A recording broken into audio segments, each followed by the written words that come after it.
We are continuing our discussion on the coronavirus or COVID-19 pandemic, and with new case numbers starting to level off throughout the country and here in Orange County, many residents are questioning what we should do next.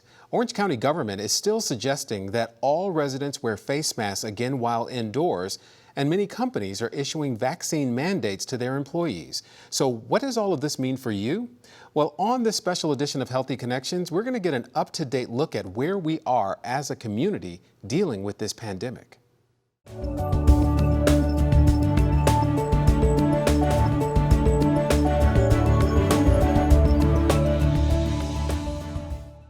Let's get an update from our state medical professionals. And joining me is Alvina, Director of the Division of Infectious Diseases for the Florida Department of Health in Orange County. Alvina, thank you for being with us today. Thank you so much for having me again. So where are we, Alvina, when it comes to the coronavirus, both here in Orange County and in the state of Florida? Well, both here in Orange County and in the state of Florida, we are optimistic and encouraged that the case numbers have been decreasing over the last several weeks. And so we have reached a new category. So we've been, downgraded from the high or red community transmission category as by the CDC guidance to substantial or orange. And so as we say, orange is orange at the moment. And so we meet those criteria for some slightly decreased level of transmission. And we are optimistic that the numbers will continue to go down as we also hope to increase the vaccinations to build up the community immunity. So part of those transmission criteria would be less than 100 new cases per 100,000 population for 7 days. And then also a rolling 7-day percent positivity of less than 10%. And we are currently actually in orange less than 5% over the last several days. So the FDA recently has approved booster shots for both the Moderna and the Johnson & Johnson vaccines and had previously done so for the Pfizer vaccines. So why do we need to get a booster? So really, those persons who are recommended for the boosters are those who are at high risk for developing potential severe COVID-19. And so this is to help boost their immunity after receiving the 2-dose series. To be clear, the 2-dose series of the vaccine is still incredibly effective at preventing severe hospitalization, illness, and death in those persons with competent immune systems. There were some concerns, and some reasons for recommending this booster are for those who may not have developed good immunity to help prevent these severe complications. And those would be persons who are, older, so those who are 65 plus, and then also those persons who have immunosuppressive conditions. I know a good recent example is the very unfortunate death recently of Colin Powell, who, while he was vaccinated with 2 doses, he did have some underlying health conditions, which meant that he potentially did not build up good enough immunity to help prevent his death from COVID-19. And so this is the reason for the boosters. So for those populations who are particularly vulnerable, we hope to have those persons boost their immunity. But this does not mean that the initial 2-dose series is not effective. And speaking of underlying health conditions, when we first started out with the vaccines, there was sort of a hierarchy of who would get the vaccine first, starting with age and, of course, health conditions, taking those into consideration. So who is first eligible to take the boosters? So the first recommendations for the boosters are for those who are 65 plus, those who have the immunosuppressive conditions as had previously been listed, and those who maybe by their occupation may be considered to be at high risk for exposure. So taking into account a little bit of what your personal, immune system might be like, in addition to what your exposure might be like. So those persons who might be at higher risk for having more increased exposures, such as those who work in the healthcare industry. And even though the numbers are going down, people are still being encouraged to both test and get the vaccines. Where are we getting the vaccines now? Are they still available in the retail locations and the county locations that they had been previously? Absolutely. Absolutely. Those places are still giving vaccine and also now giving boosters. And so you can find those sites, those public sites on the ocfl.net website, so the Orange County government website. and also at the retail pharmacy. Well, Alvina, thank you so much for being with us today. It's always a pleasure to have you, and thank you for your time. Thank you so much. We'll be right back with more. Stay with us.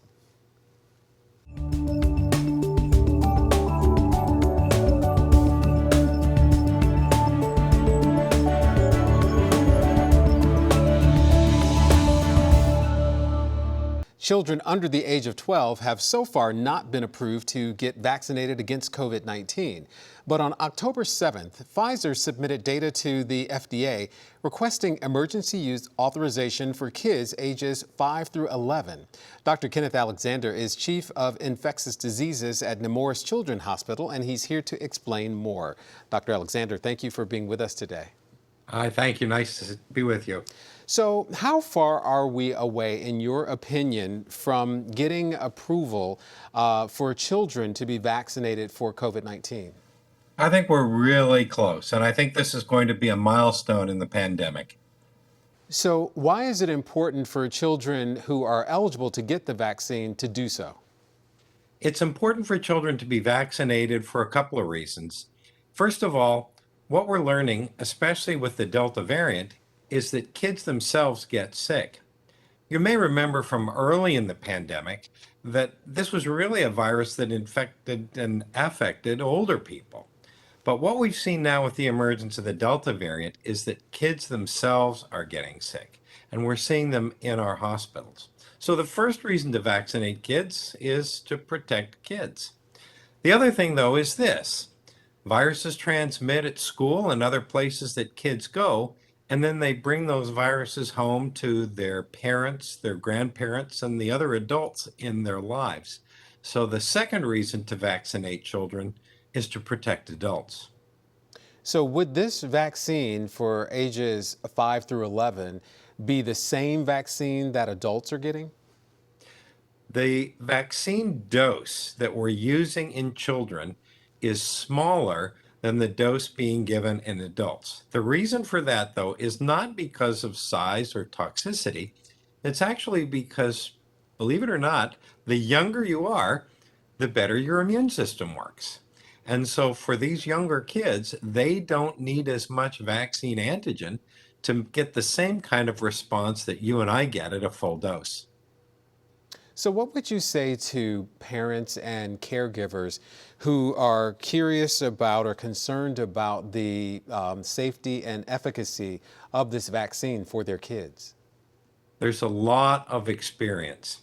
And I will grant, parents are asking the right question. And, the goal for all of us is to do the right thing for our children. So I'm glad, first of all, that parents are asking those kinds of questions. I begin by saying, let's look first globally. We have given billions of doses of vaccine around the world, and in the United States, hundreds of millions. And so we've got a good idea of the safety profile of these vaccines in adolescents and adults. In children, you're absolutely right, there's less experience, but so far, we've not seen any problems. And so what we've got is the possibility of a problem that we haven't seen yet, balanced against the real benefits of disease prevention. With the information that we do know about the tests and studies that have been done on younger children, are the symptoms or the side effects of the vaccine going to be about the same as what they were in adult populations? They look to be about the same. Now, you may remember in adults that the older you are, the fewer side effects you have. In children, you'd think, well, if they're younger, their side effects would be more severe. But then again, remember, we're cutting the dose. So far, I don't think there's any reason to expect that there'll be a whole lot of difference. And for those who might say that since cases of COVID-19 are starting to decline, why should we get our kids vaccinated? What would you tell them? That's a great question. And the good news is cases are starting to decline.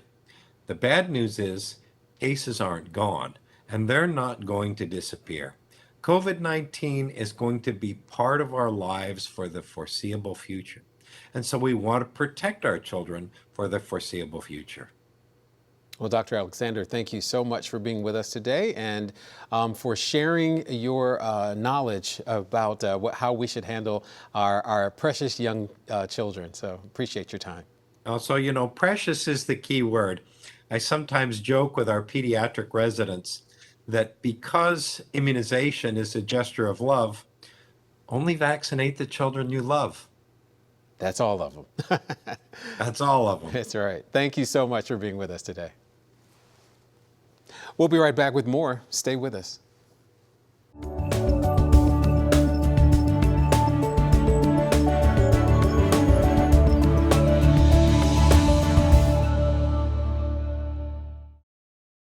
On top of worrying about the COVID-19 pandemic, we're also headed into flu season.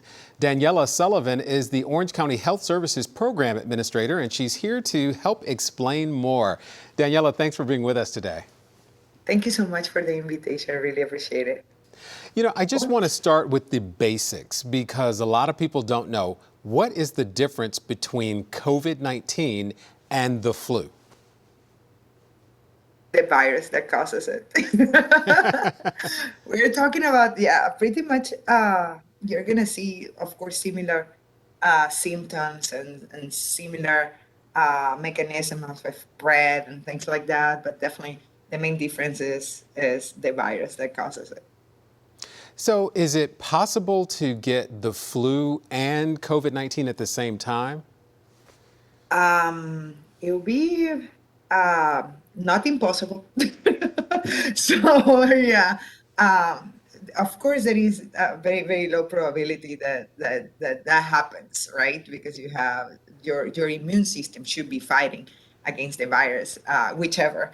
So, but yeah, it's not impossible. So if you could get them both at the same time, if that's a possibility, how would you know the difference between the two? Testing. Testing will be, of course, crucial on differentiating if the patient is dealing with COVID or if this is just a regular flu. And so if you, for instance, get the flu and obviously your immune system is weakened because you have the flu, does that make you at more risk of getting COVID-19? The risk is pretty much the same because remember the infection, the person gets infected in exactly the same way for both diseases. So meaning that something we're doing in our routines that is making us more susceptible for the flu or for COVID. So meaning if you're not wearing the mask or if you're not practicing like proper hand washing and things like that, then of course you are going to have higher risk to contract or to get infected by COVID or by the flu. So these days, if you go in to get either your COVID-19 vaccine or you're getting your booster shot from your COVID vaccine, there is a possibility that the pharmacist or the person may ask you if you want your flu shot as well. Is it safe to get both of those shots at the same time? Absolutely. Absolutely. Unless we're dealing with an immunocompromised patient or somebody that immunologically is not strong enough, then in those cases, of course, you are gonna advise to get the shots separately. But if you didn't have any reaction or any strong reaction from your COVID vaccine for the first or the second dose, and then you want to take the same opportunity and get your flu shot, absolutely, that can be possible. And it's, of course, always important to protect yourself on both ends of that spectrum because the chance of spreading either the flu or COVID-19 are high, and getting vaccinated and having the flu shot are both smart, right? Definitely. Prevention is the key for both of them. So, and prevention always starts with the vaccine now that both of them are available. Which is a totally different reality compared to what we were dealing last year. So take advantage of that. Of course, prevention in these cases is the key, and please take advantage of the availability, the wide availability of not only the COVID-19 vaccine, but also the flu vaccine, in order to be able to make sure you have a healthy and an enjoyable fall. Exactly. Daniella, thank you so much for being with us today, and we Thank appreciate you your for the time. invitation. I really appreciate it. All right. And we'll be right back with more. Stay with us.